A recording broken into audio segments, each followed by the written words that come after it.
save your applause, but thank you. I can feel it in my heart. Thank you, thank you.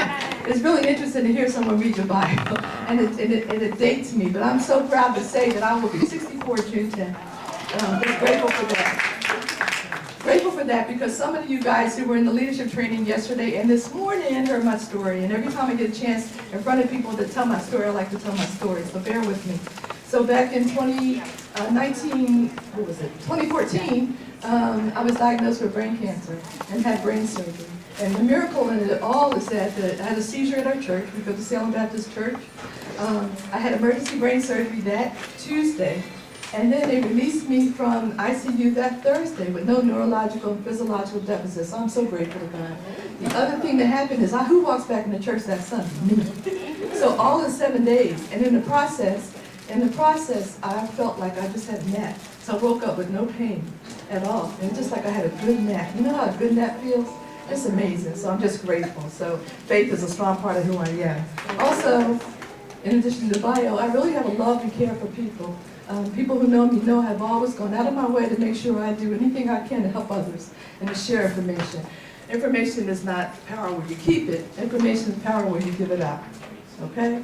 Now, I'm going to ask you guys to do something because a lot these past 2 days you've been talking about change. And there's only one of me and it's a lot of you. So can people, if they feel comfortable, can you move up a little bit? Anybody feel comfortable about moving? This is a good exercise because we've been talking about change that's going to happen soon. So I'm asking those, and we're observing. We're observing. So if you wouldn't mind, please move up a little bit closer. Thank you. This is a big room. You want to make sure, and I like to make eye contact with people that I can see all your beautiful and handsome faces. Thank you for those who are cooperating. Thank you.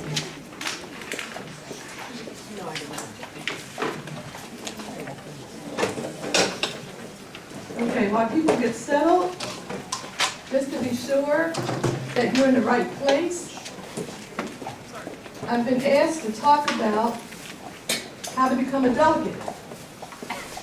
Now, some of you are already delegates, and some of you are partners, and some of you are trying to be a delegate, right? Right? So I'm going to ask you guys to be focused. I know we have our phones. I know we have things that we're thinking about. But if you could be focused, because this is a really, really, really important conversation that we're going to have. And I'm not going to do all the work. And people that know me know I have no problems asking you guys to respond so we can learn from each other. Because everybody in this room is a leader. Who's in here is a leader? Is everybody? Anybody not a leader? Maybe that's a better question. Okay, good. So we're all leaders, so we're in the right place. Good. So, how to become a delegate? Is your organization eligible? And what does the process entail? So, what is this a picture of? No trick. What is a picture of? And go ahead, let me hear you say it, sir.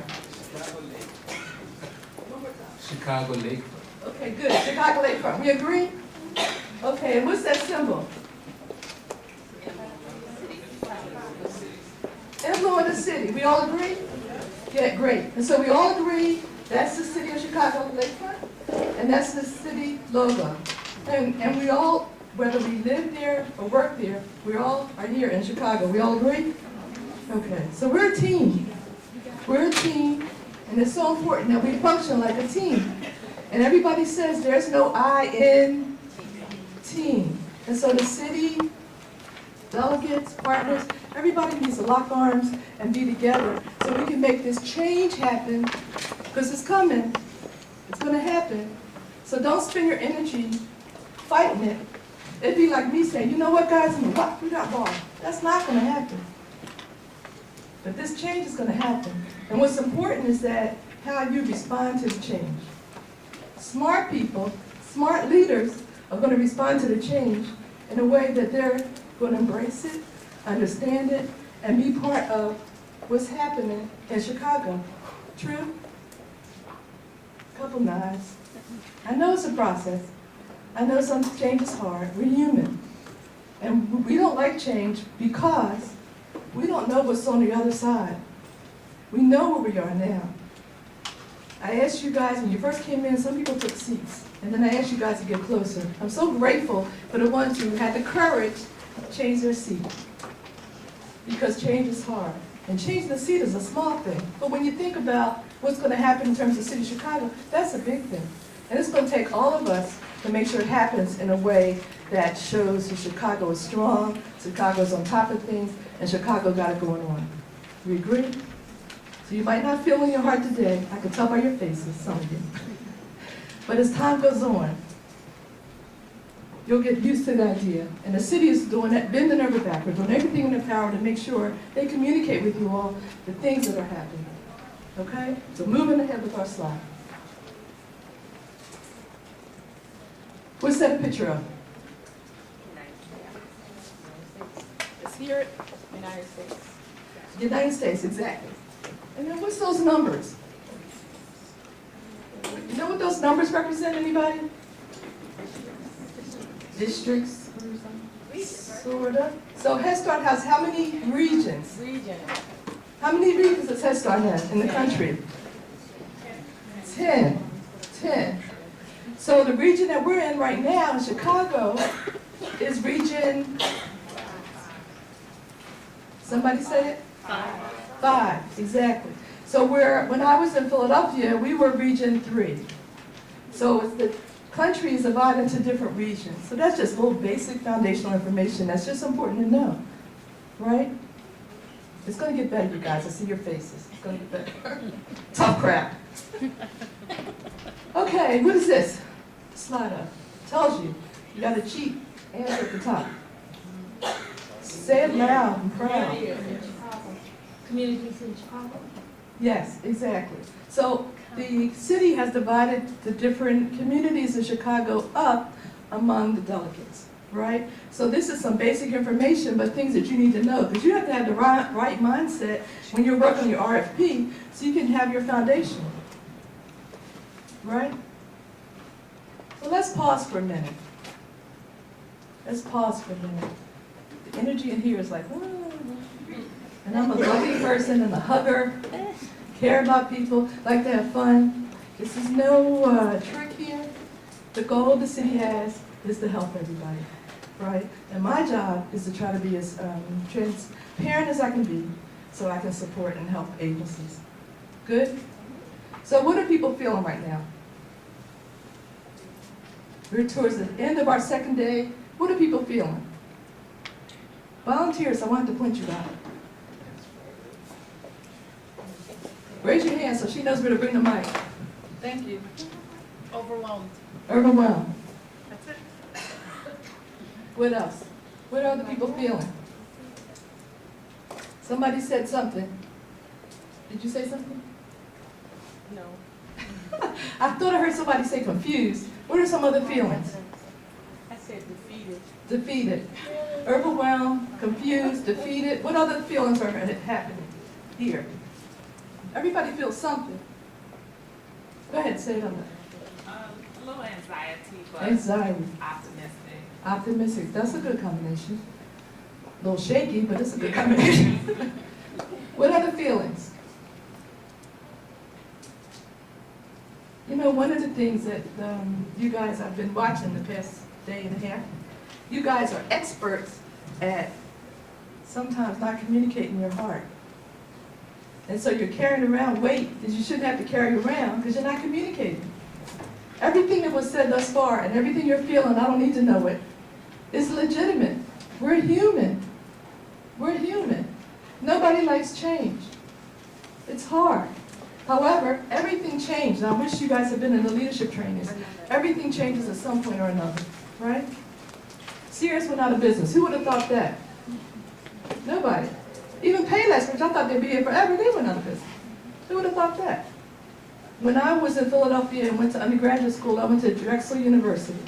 And I told the story in the leadership class. I was so excited because in undergrad, my parents brought me, you ready for it? Electric typewriter. I laugh, it's funny. I had it going on back then. Back then, 1973. Back then, right? Because my friends had a regular typewriter. But now, when I tell a story, you're like, really, Lavetter? You're laughing because it's funny. Now we have computers on our phone. We have children. Our granddaughter's 10. She has had a computer for a couple of years, her laptop. You know, so things change, right? Growing up, we didn't have ATM machines. We didn't have cell phones. I didn't have that. Some of you, and I'm 63, about to be 64, some of you are close to my age. You remember those black rotary phones? Things change. My father would say, I'm not putting my money in no card, so he would not ever go near ATM. Things change. You guys have changed. You're not the same person today that you were 10 years ago, are you? I hope you're not. I know physically you're not, but hopefully in other areas you've grown, that you're a better you, because things change. So don't hit the bricks, don't fight it, and if you do, that's just not a wise, be nice to yourself. Embrace the change, because it's going to happen. And then once you have a mindset and paradigm shift and you're thinking about this is going to happen, what do we need to do, that's going to make all the world difference for who? For you. For you. I do believe in karma. I do believe in what you put out, you get back. I believe in that. So I'm not going to put out any negative energy to anybody here or anyplace else because I want good, positive energy and love and care right back. And some of you aren't wired like that. So let's look at this. Let's pretend that this bottle of water is half empty. Let's pretend some of the water's gone. Some people would say what? The bottle is half full. And some people would say, and they're both right. Why are they both right? Because it's all about your perspective. It's all about your perspective. And some people might say that if you say the bottle's half full, you're a pessimist. And in the leadership training, we talked about pessimism is not a quality of a leader. Leaders are optimistic, no matter what's happening, because you have to lead people. You have to lead people. And this isn't a lot of nonsense. This is not to put anybody down. But when you're a leader, people are looking to you for guidance. And so if they see you being shaky and not sure, they're like, oh my goodness, we're in trouble. But they see you embracing it and being solid and say, you know what, the city's supporting us with this, and we're going to do this. This is our plan. This is our vision. The staff are going to be okay. So it's bigger than you guys sitting here. You have been mandated and charged to be a leader and to be a good leader. Not a messy leader, not an unsure leader, but a good leader. With me? How many people with me? Show of hands. Let me take a selfie. And the ones that aren't, try to be. All right, let's move forward. So, what is a grantee? You want to read that for me, Rolanda? A grantee means a public or private nonprofit agency or organization that has been approved by Office of Head Start, Administration of Children and Families based on the Head Start Act to operate early Head Start and Head Start programs. Okay, so some of this stuff is just to give you guys some foundational information about the difference between a grantee and a delegate. Okay? For some of you,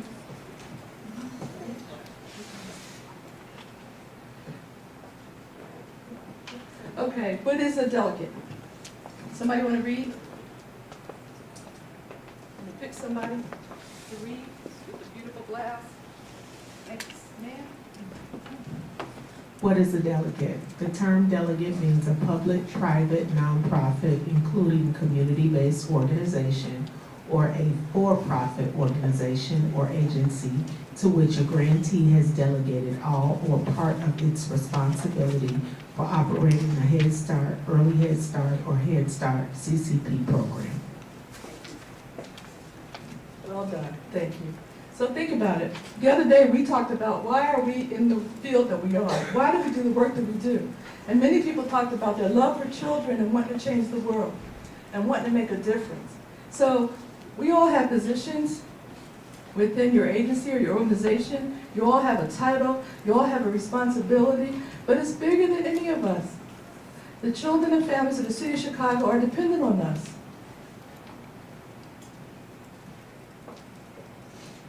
I just got a question. As a delegate, what are the pros and cons between being a nonprofit as opposed to a for-profit? Good question. Anybody have an answer for her? What's the pros and cons of a for-profit versus a non-for-profit? Profit is supposed to make a profit. Go ahead. Non-for-profit, at the end, should be zero balance. But a profit organization should make one. There you go. Excellent. Anybody else want to add to that definition? Thank you for that. Anybody else want to add to that? So which my sister said is key, because a for-profit is going to want to make a profit. So that's one of the for-profit's main goals. That might not be one of the main goals of a non-for-profit.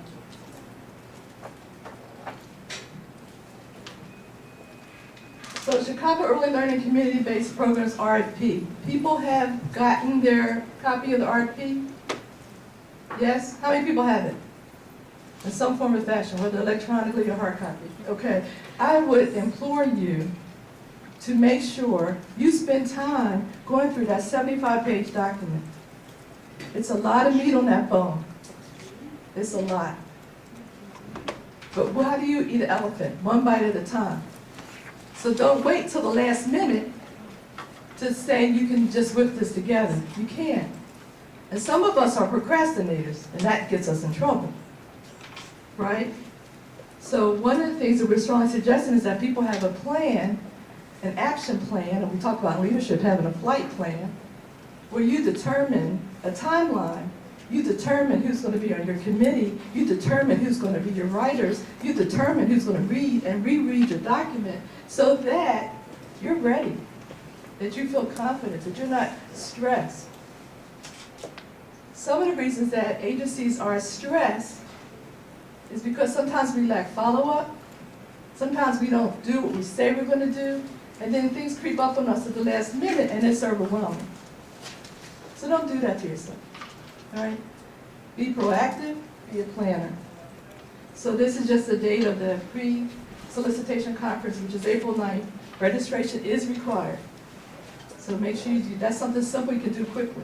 And make sure you and whoever else you want to participate is registered. And then the RFP, that 75-page document, is due when? May 15th. So right now, today is what date? April 5th. So people might say, we got time. You don't. I'm telling you. I've written many proposals. And things happen. You need not just your brain, as bright as you are, you need a team that's going to help you respond, answer the questions, and pull all the pieces together so you can submit a proposal that is of quality and that's strong. The other thing was when you're writing your proposal, you want to make sure that one person is the final reviewer. Because let's say you and I are sitting down and we're writing a proposal. Your writing style and my writing style is different. So there had to be some agreement in terms of what font, some basic stuff. And somebody needs to make sure that it's a cohesive information that whoever the reader is, there's like, oh, she can't say one thing and then later I come saying something totally different, right? So these are just basic things. Some of you might say, oh, we know that. But some of you might know it, but not do it. And then wait till last minute, and then it's problematic. Okay. I'm assuming that everybody here either is a delegate or thinking about being one. I know for a fact everybody here, with the exception of the city staff and Action for Children staff, that you're going to complete the RFP. And you wouldn't be sitting here on a Friday afternoon at 2:21, right?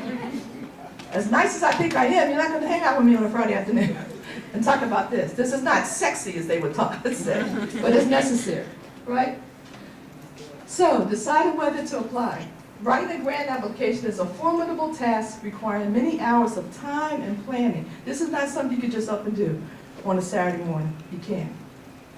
Understanding the funding opportunity announcement, the RFP program description and deliverables, delegate award information, eligibility, application and submission information, application review information, and appendices. It's so important to develop some type of timeline after you've read the RFP entirely, at least a couple of times. Come up with your action plan, your list of documents, who's going to be part, who are the participants in terms of writing, Who's gonna be the spell checker or the font checker or whatever else you think you need? And the good news is that this is so doable. The people in this room are committed. The people in this room want to do a good job. The people in this room want to continue to provide quality services to children and families in the city of Chicago. It was very doable. Deciding whether to apply continued. Before you begin, can you say yes to the following? Can you say yes to the following? 1, have I read the funding opportunity announcement, or the RFP, completely and carefully? That's the first step. Do I understand it? And as you're reading it, the things that you understand, make a list. The city is putting out a link to the agencies where people can ask questions and they're going to respond if something's not clear to you. Take advantage of that strong resource. Can I meet the FOA, Funding Opportunity Announcement, or RFP, and adhere to all the formatting instructions?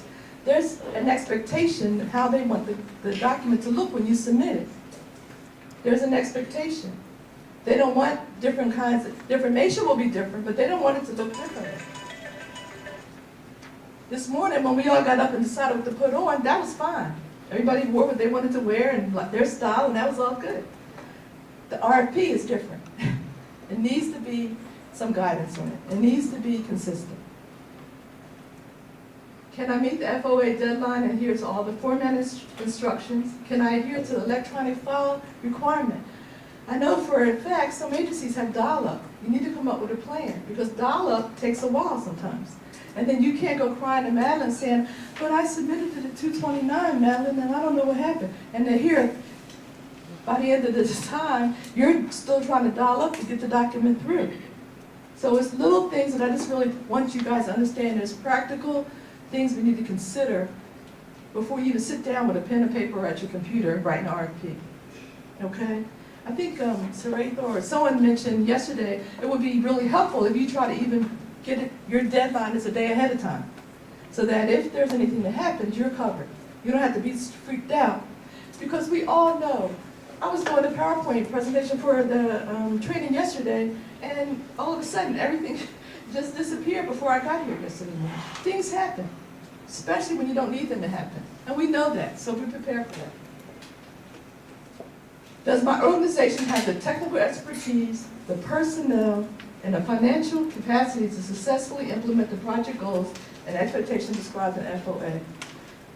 The RFP is well written. So wherever I say FOA, it's really RFP. The RFP is well written. It's really clear about what they're expecting. It's a lot of information in there. It's very detailed. So you have to make sure that you go through line by line, page by page, and look at what they're requesting to what your agency is offering. It doesn't mean that you shouldn't apply. It just means that you might have some work to do in terms of your structure, in terms of policies and procedures, in terms of whatever they're requesting. And so I'm a detailed person. I like to be organized. I'm a list person. It's really helpful when you have something to follow. If I live in South Holland, if I'm trying to get here to get home, there's a couple paths that I can take. You can't just randomly just say, you know, I'm gonna get home and then I'm going in the opposite direction. Same thing with that RFP. Make sure that you're thinking it through thoroughly and that you're planning for it. How many people are still applying? Some hands aren't going up. You still thinking about it? My job is not to make you nervous, but my job is to make sure that you're not delaying the work that's important, that needs to happen to make this all come together. Okay? I understand that it can be a little daunting. You know, some agencies have writers, proposal writers, and other agencies don't. You know, you might have to have conversations with the city about what support you might need to get whatever work done you need to get done. But you guys are fighters. You work for the city of Chicago. Come on. We're in communities that need us. We deal with all kinds of issues with children and families. We can do this. We can support the city and do this, and every agency here can have a really wonderful RFP. And this time next year, they'll be like, oh, they all passed, Madeline, it's wonderful, everybody's moving forward. You guys look sad. Come on now. Let me tell you a joke. I can't take the energy in the room. It's too much. It's too much. Can't handle it. Just told you I had brain cancer, I don't, years ago, I don't need to stress. So work with me. Okay, listen, so it was this reunion. It was a high school reunion, right? And so the husband and wife, they were all excited, they planned to go to this high school reunion. It was his high school reunion, right? So he was so excited, he was gonna see all his friends and all that kind of stuff, right? So they're at the reunion. There was someone at the reunion, a woman. She had drank a little bit too much, I guess. She was on the table dancing and yucking it up, and as the young people say, turning it up. She was doing all kinds of stuff on the table, right? And the husband said to his wife, he said, wow, you know, I used to date her. And she said, really? He said, yeah. He said, it's a shame. She's been going through so much. And, you know, look at her now and whatever. And the wife looked over at him and she said, really? And he said, yeah. He said, I wonder why she's acting like that. And the wife said to her husband, she said, she's probably celebrating, but she's not with you. All right, so that changed the tone. That changed the tone. That changed the tone. Okay, now I'm seeing teeth. Good, that's good. When I see teeth, that means people are laughing and smiling. All right, so let's get back to the PowerPoint. Can you still say yes, agencies? Can you still say yes? Are all the stakeholders in the organization supportive of me applying for the RFP? It has to be more than just you and certain people making the decision. All the stakeholders. And who are stakeholders? Can somebody answer who are stakeholders? We're going to wait till someone answers. Who are stakeholders?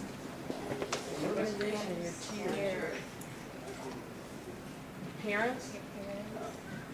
Just say if everybody can hear. Yeah, your organization, your CEOs, your parents, your parent council. Anybody else? Who else? She's absolutely right. Anyone else? You guys know who your stakeholders are? Staff. Who else? The city of Chicago. Excellent. Anybody else? The children. Anybody else? What about your communities? Your communities. I know you have partnerships with different programs and other agencies in your community. They're stakeholders. Is my organization prepared to do what it takes to successfully implement the proposal within the budget you're proposing? So that's a big one. You have to really look at the changes that are going to occur, the communities that you're serving, any age group differentiations, and cost out a budget for that. And then once you submit that proposal, you got to stay within that budget. Are there fiscal people here? Any fiscal people in the room? So have them answer to that. Talk a little bit about that, please. Yes, you, sir. What do you need to know?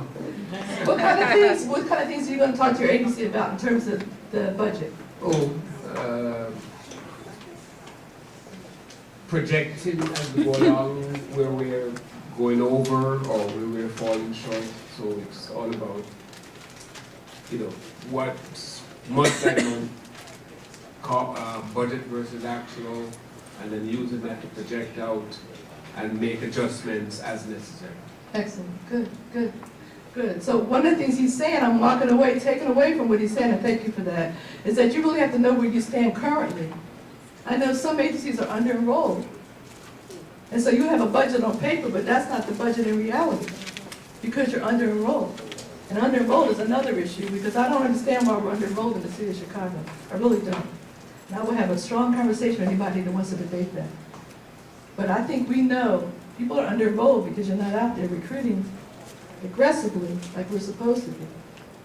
So that affects your bottom line. That's part of your salary. That's part of everything you're trying to do to provide quality for children and making sure you leave dollars on the table. You don't want to do that.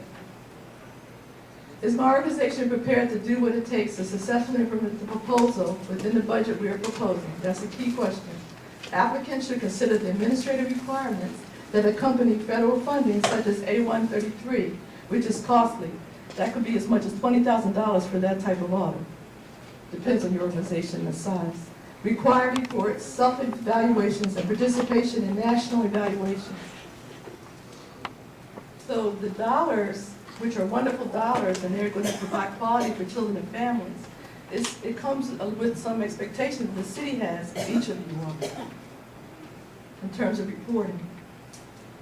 And it can be done, because it has been done by many organizations, and it's been done well. So those of you that are hearing some of this stuff for the first time, don't be intimidated by it. The city has lots of support, and agencies are a support to one another. So don't get sidetracked by that. So, write a strong application.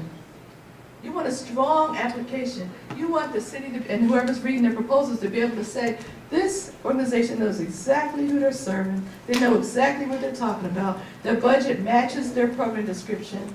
They're able to be financially sustainable. All that's going to come across, because you're not going to be able to be in front of the readers and say, I'm really doing good work. I know how to do this. Give me a chance. That's not going to happen. What is going to happen is that they're only going to know your organization from what they read. Correct, ma'am? From what you wrote. So they're going to be in a room, they're going to be looking at all these proposals, and decisions have to be made. So format is important. Someone at one of the sessions talked about making sure that you make it easy for the reader to understand. Sometimes we think we're communicating really well, but when the person reading it, they're like, what are they saying? What do they mean?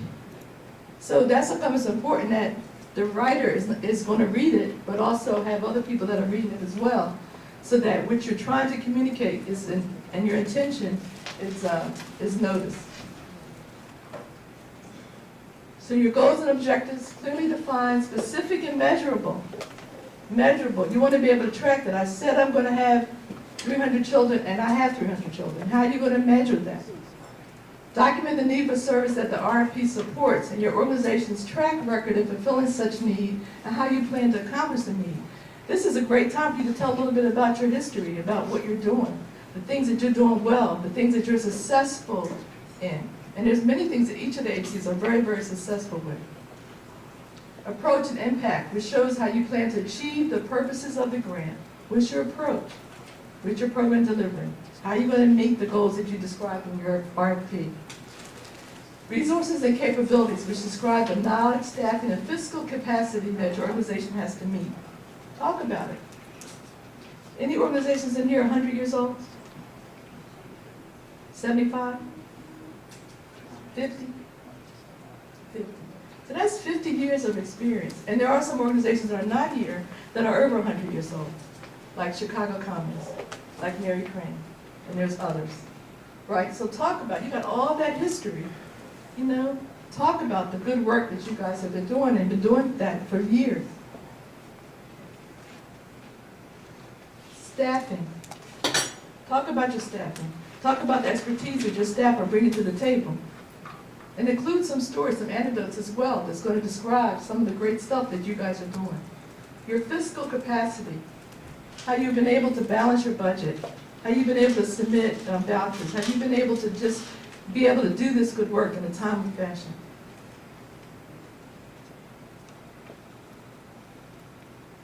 A budget which is realistic plan and matches your goals and objectives. Be clear. Those who are applying for Delegate for the first time, if you're not strong in terms of fiscal expertise, get someone to help you with that. Because you don't want a budget that's unrealistic, but that your numbers, if you're servicing a certain number of children, there's no way you're going to get $1 million. You're not serving those numbers of children. So make sure that all you're doing, everything matches and it is realistic. I wish you guys could see your faces. Why did I take this topic? Before you submit, your submission is final. Your submission is final. So make sure that you're reading it, other people are reading it. You won't have a chance to go back and grab it and fix something you thought about later that day or the next day. Your submission is final. You cannot make edits or append any documents after submission.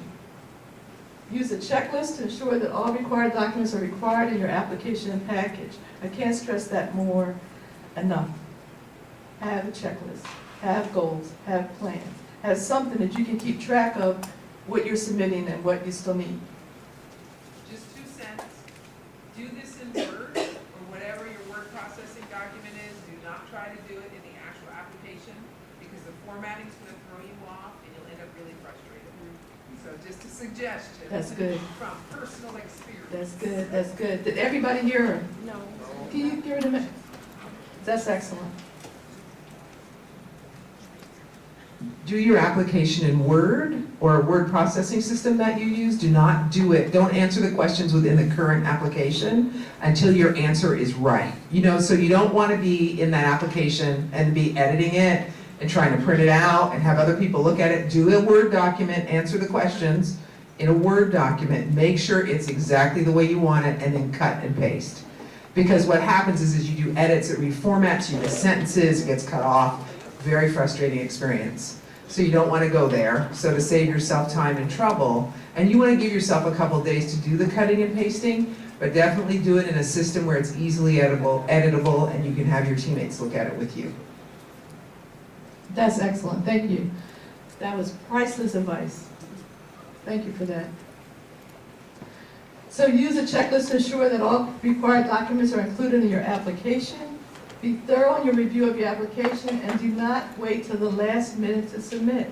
And even though you guys have heard that, there's gonna be someone or some agencies that are gonna wait till the last minute. So you shouldn't do that. You shouldn't put that, it's too much at stake. So I'm gonna ask you guys, how many people are here with other people from your organization? Does everybody have someone from their organization with them? Anybody by themselves? Okay, so this will work either way. So what I need you to do, if you're with other people from your organization, have a conversation, start a list. Some of the things you've heard, start a list and start a plan. If you're by yourself, plan with yourself. Share it with the team when you get back. But if we can take some time now and do that, I need you guys to start thinking about the RFP. You by yourself?